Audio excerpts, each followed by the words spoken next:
नमस्कार बच्चों, अपने पढ़ रहे थे 12th क्लास के अंदर कंप्यूटर विषय में फाइल सिस्टम। तो फाइल सिस्टम के बारे में हमने फाइल सिस्टम की परिभाषा और फाइल सिस्टम के जो लाभ है वो हमने पढ़े थे। और आज अपने चर्चा करते हैं फाइल सिस्टम की जो हानि होती है वो क्या होती है। कि फाइल सिस्टम सिर्फ फाइल सिस्टम के लाभ ही नहीं होते, उसकी कुछ कमियां भी है। तो कमियों पर अपने आज चर्चा करते हैं कि फाइल सिस्टम में क्या कमियां हैं। पहली जो कमी है वो रिडेंडेंसी, डाटा की। डाटा रिडेंडेंसी का मतलब होता है पुनरावृत्ति।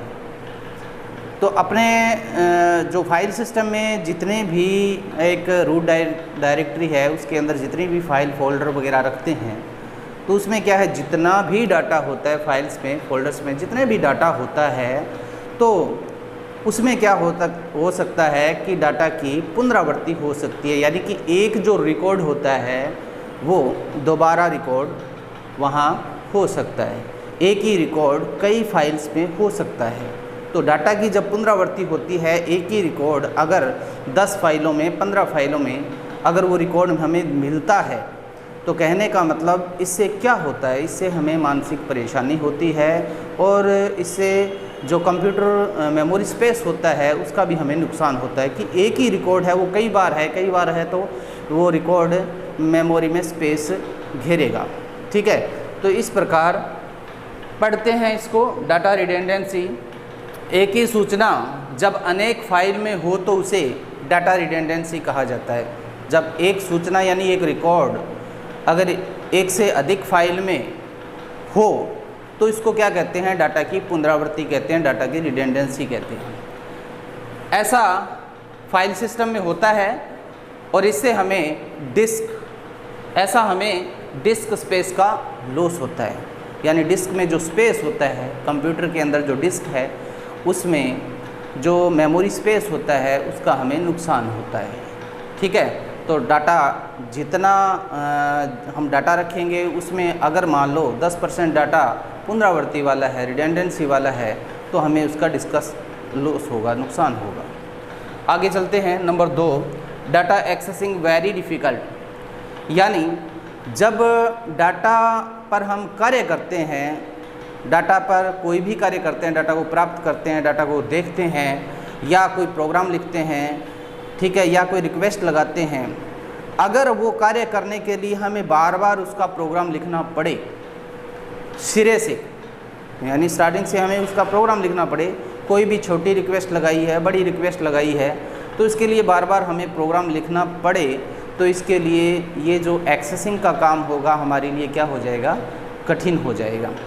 तो इसमें क्या होता है, डाटा एक्सेसिंग वेरी डिफ़िकल्ट। जब डाटा की प्राप्ति हेतु रिक्वेस्ट की जाती है, जब हम डाटा को प्राप्त करते हैं और उसके लिए रिक्वेस्ट लगाते हैं, तो उस रिक्वेस्ट में हमें क्या लिखना पड़ता है, प्रोग्राम लिखना पड़ता है। तो डाटा की प्राप्ति के लिए जो रिक्वेस्ट की जाती है तो उसके लिए प्रोग्राम लिखने की आवश्यकता होती है, हमको प्रोग्राम लिखते हैं।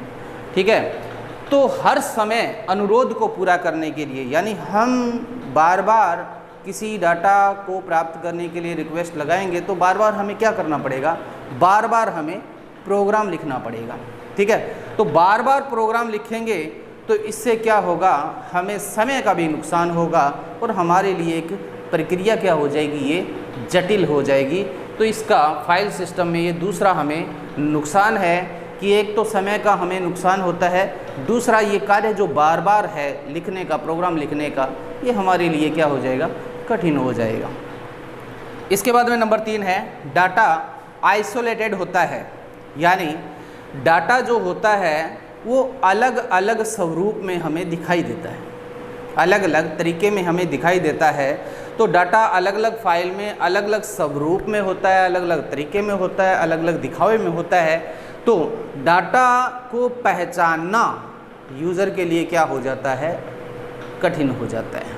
ठीक है, यानी कि डाटा हाइड भी हो सकता है, डाटा अलग आइकन में भी हो सकता है, अलग अलग तरीके में भी हो सकता है। इसलिए डाटा की पहचान करना यूज़र के लिए क्या हो जाता है, कठिन कार्य हो जाता है। इसलिए ये भी एक फाइल सिस्टम की क्या है, हानि है, फाइल सिस्टम की कमी है। आगे चलते हैं। Multiple user data accessing problem, यानी हम जैसे कंप्यूटर पर कार्य करते हैं और वन यूज़र, सिंगल यूज़र अगर कार्य करता है तो डाटा को एक्सेस आराम से क्रियान्वित कर पाता है, एक्सेस कर पाता है। लेकिन ऐसा नहीं है कि फाइल सिस्टम पर मल्टीपल यूज़र, एक से अधिक यूज़र एक साथ फाइल सिस्टम के डाटा को एक्सेस कर ले, ऐसा नहीं होता। तो अगर हमें आवश्यकता है कि हमारे फाइल सिस्टम के अंदर जितनी भी फाइल्स, फोल्डर, डाटा जितना भी है, जितने भी रिकॉर्ड्स है, वो many users, multiple users data को एक्सेस करे, ऐसा नहीं होता, क्योंकि इसमें केवल और केवल सिंगल यूज़र ही डाटा को एक्सेस कर पाता है। तो ये एक सबसे बड़ी कमी मानी गई है कि फाइल सिस्टम के अंदर सिंगल यूज़र डाटा एक्सेस कर पाता है, मल्टीपल यूज़र डाटा एक्सेस नहीं कर पाता है। ठीक है, तो पढ़ते हैं multiple user data access problem. एक से अधिक यूज़र डाटा को एक्सेस नहीं कर सकते, केवल सिंगल यूज़र ही डाटा को एक्सेस कर सकता है। फाइल सिस्टम की ये सबसे बड़ी कमी है। फिर आगे चलते हैं 5 नंबर टॉपिक पर। फाइल सिस्टम की हानि में 5 नंबर है इंटीग्रिटी इश्यू। इंटीग्रिटी संबंधित भी इश्यू है इसमें। कैसे है कि हम कोई भी फाइल या फोल्डर हम बनाते हैं तो उसके लिए हम क्या करते हैं, उसको सुरक्षित करते हैं ताकि अवांछित यूज़र से हम डाटा को बचा सकें। जो हमारे डाटा को नुकसान पहुंचा सकता है उससे हम डाटा को सुरक्षित रख सकें। ठीक है, तो ऐसा इसमें लगभग नहीं होता, क्योंकि इंटीग्रिटी से संबंधित काफ़ी समस्याएं हैं इसके अंदर। यानी हम जो डाटा को जो कांस्टेंट लगाते हैं, प्रतिबंध लगाते हैं अन्य यूज़र से डाटा को बचाने के लिए, जो अवांछित यूज़र है हमारे डाटा को जो नुकसान पहुंचा सकते हैं उससे बचाने के लिए हम क्या करते हैं, डाटा पर क्या लगाते हैं, कांस्टेंट लगाते हैं। तो डाटा इंटीग्रेटेड हो जाता है, डाटा सुरक्षित हो जाता है। लेकिन इसमें ऐसा नहीं होता, इंटीग्रिटी से संबंधित काफ़ी समस्याएं हैं। ठीक है, तो डाटाबेस में काफ़ी समस्याएं व बाधाएं आती रहती है और उन्हें सुनिश्चित किया जाना चाहिए। क्या इंटीग्रिटी से संबंधित उसको सुनिश्चित किया जाना चाहिए, इंटीग्रिटी अच्छी तरीके से मेंटेन होनी चाहिए ताकि डाटा को सुरक्षित किया जा सके। इसलिए यूज़र डाटा इंटीग्रिटी हेतु विशेष यूज़र द्वारा डाटा इंटीग्रिटी हेतु विशेष उपाय किया जाना चाहिए। यानी यूज़र के डाटा को बचाने के लिए इंटीग्रिटी से संबंधित काफ़ी समस्याएं जो आती है, यूज़र उस डाटा को बचा सके, अन्य यूज़र से, अवांछित यूज़र से डाटा को बचा सके, ऐसा इसमें किया जाना चाहिए। तो इंटीग्रिटी से संबंधित काफ़ी इश्यू बना हुआ है। तो फाइल सिस्टम की हमने ये आज हानि पढ़ी है। तो फाइल सिस्टम में कितनी हानि है, 5 ये हानि है, कमियां हैं फाइल सिस्टम की। तो बच्चों अगर प्रश्न पूछा जाता है बोर्ड एग्ज़ाम में कि फाइल सिस्टम क्या है, फाइल सिस्टम के लाभ क्या है, तो फाइल सिस्टम की हानि का भी हमें पता होना चाहिए कि फाइल सिस्टम में हानि क्या होती है, कमियां क्या होती है। तो आज हमने फाइल सिस्टम के बारे में जाना है। तो बच्चों अब अगले टॉपिक के साथ जो अगला हमारा टॉपिक होगा वो एंटिटी होगा। तो एंटिटी को लेकर अब हम उस पर थोड़ी सी चर्चा कर लेते हैं। तो एंटिटी का हम आपको कल बताएंगे। तो एंटिटी पर एक बार थोड़ी सी चर्चा कर लेते थे, एंटिटी होती क्या है।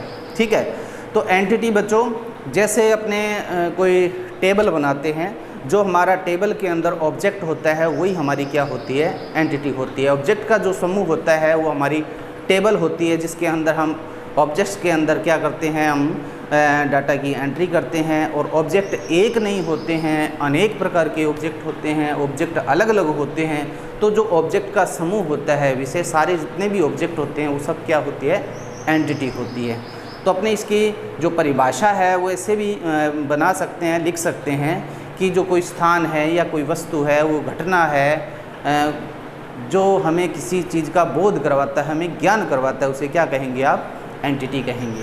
ठीक है, जिस प्रकार एक संज्ञा की परिभाषा होती है, सेम उसी प्रकार की परिभाषा अपने इसमें दे सकते हैं। जैसे कंप्यूटर के अंदर आपने कोई टेबल बनाई है, तो टेबल वो आपकी क्या है, एंटिटी है। क्यों है, क्योंकि उस टेबल के अंदर आपने क्या रखा है, ऑब्जेक्ट्स को रखा है, और ऑब्जेक्ट्स में क्या डाली है आपने, वैल्यूज़ डाली है, तो वो आपके लिए आपकी क्या है, एंटिटी है।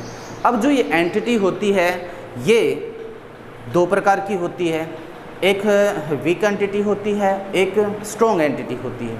तो वीक एंटिटी का मतलब कमज़ोर एंटिटी और स्ट्रॉन्ग एंटिटी का मतलब मजबूत एंटिटी। क्यों? वीक एंटिटी क्या होती है? तो वीक एंटिटी जैसे अपने जो टेबल है उसके अंदर जितने भी आपने ऑब्जेक्ट बनाए हैं, उन ऑब्जेक्ट्स के अंदर अगर आपने किसी ऑब्जेक्ट को प्राइमरी की नहीं बनाया है, यानी जितने भी 2 या 4, 5, 7 जितने भी ऑब्जेक्ट आपने क्रिएट किए हैं, उन ऑब्जेक्ट्स में यानी कॉलम में आपने कोई प्राइमरी की निर्धारित नहीं की है, तो वो एंटिटी क्या कहलाएगी? वीक एंटिटी कहलाएगी। क्यों कहलाएगी? क्योंकि वह जिस एंटिटी के अंदर कोई प्राइमरी की नहीं होती है या प्राइमरी की बनाना वाला कोई गुण नहीं होता है, उसे क्या कहेंगे? वीक एंटिटी कहेंगे। क्यों? क्योंकि ऐसी जो एंटिटी होती है, ऐसी जो टेबल होती है, यह स्ट्रॉन्ग एंटिटी पर निर्भर होती है। ठीक है, तो वीक एंटिटी क्या होती है? जिसके पास प्राइमरी की वाला गुण नहीं होता है, प्राइमरी की फील्ड नहीं होता है, या प्राइमरी की बनने वाला कोई उसके पास ऑब्जेक्ट होता नहीं है, तो यह एंटिटी दूसरी एंटिटी पर क्या हो जाती है? निर्भर हो जाती है। तो इसलिए इस एंटिटी को क्या कहेंगे? वीक एंटिटी कहेंगे। क्लियर? अब दूसरी बात है, स्ट्रॉन्ग एंटिटी कौन सी होती है? स्ट्रॉन्ग एंटिटी जैसे जिस एंटिटी के पास, जिस टेबल के पास ऐसे ऑब्जेक्ट्स होते हैं, ऐसे कॉलम, ऐसे एट्रीब्यूट होते हैं जिसके अंदर कोई ना कोई प्राइमरी की होती है। ठीक है, तो इसमें प्राइमरी की है, उसके पास प्राइमरी की बनाने वाला कोई गुण है, तो इसलिए प्राइमरी की जिस एंटिटी के पास होती है वो क्या होती है? स्ट्रॉन्ग होती है। क्योंकि प्राइमरी की क्या करता है? प्राइमरी की के द्वारा हम दूसरी टेबल से रिलेशन बना सकते हैं, दूसरी एंटिटी से रिलेशन बना सकते हैं, और प्राइमरी की से रिकॉर्ड की पहचान होती है, वह एक यूनिक होती है, यूनिक की होती है, और रिकॉर्ड पहचान कराने का काम भी कौन करती है? प्राइमरी की करती है। ठीक है, तो प्राइमरी की जो होती है, जिस एंटिटी के पास प्राइमरी की होती है या प्राइमरी की बनाने वाला गुण होता है, तो वो एंटिटी कौन सी होती है? वो स्ट्रॉन्ग एंटिटी होती है, और उसके पास निर्णय लेने का अधिकार भी है। कहने का मतलब जो वीक एंटिटी है वो स्ट्रॉन्ग एंटिटी पर क्या होती है? निर्भर होती है, लेकिन जो स्ट्रॉन्ग एंटिटी होती है वो वीक एंटिटी पर निर्भर कतई नहीं होती, बिल्कुल भी नहीं होती। तो ये एंटिटी का छोटा सा वर्णन बताया आपको। तो कल बच्चों एंटिटी और एंटिटी के प्रकार और उनको अपने डायग्राम के माध्यम से भी समझेंगे, तो इस पर अपने कल चर्चा करेंगे, विस्तार से चर्चा करेंगे। तब तक के लिए बच्चों जय हिंद, जय भारत।